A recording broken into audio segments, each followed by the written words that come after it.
ինչպես հասկանանք, որ այդ տագնապը արդեն այդ նորմայի շրջանակներից դուրս է գալիս։ Ահա զանգել երբ է պետք։ Միջև այդ հարցին պատասխանելը շատ կարևոր բան ասեցիք, այսինքն ձեր հարցից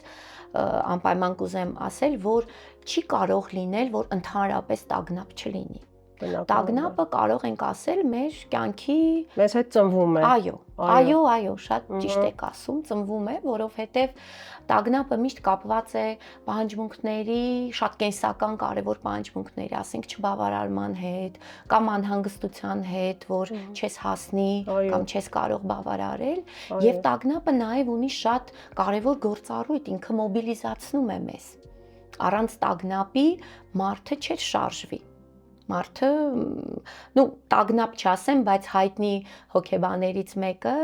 որը ստրեսի մասին է ընդհանրապես խոսել, ինձ թվում է ծանոթ է մեր լսարանը կարող է եւ լսել է, որ առանց ստրեսի կյանք չկա։ Հա, այսպես թևավոր խոսքի նման է դարձել, տագնապը միշտ մեզ ուղեկցում է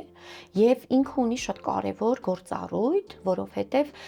առաջին հերթին, եթե սենց մի քիչ էվոլյուցիոն տեսանկյունից նայեք, տագնապը մեզ պետք է, որտեւ մենք միշտ վտանգների առջև ենք կանգնում եւ զգոն է պահում մեզ։ Այո, տագնապը մեզ պետք է, որ մենք կարողանանք այդ պահին ճիշտ կողմնորոշվել, անգամ այսպես բնազդային մակարդակում, կողմնորոշվել ասելը կուզեմ ինքս ինձ շտկեմ, դա միայն մտքին չի վերաբերվում, որովհետև մեր օրգանիզմը կամ մեր համակարգը այդ հստակ մեխանիզմները ունի, այդ կողմնորոշվելը լայն իմաստով ասեմ, եւ երբ որ վտանգ կա, մենք որոշակի գործողություն ենք անում, կամ փախչում ենք, կամ հարձակվում ենք, որ կարողանանք մեր գոյությունը պահպանենք, որտեվ եթե տագնապ այդ ազդակը չլիներ, մենք չէինք կարող անել այդ գործողությունը ձեռնարկել եւ զոհ կդառնայինք։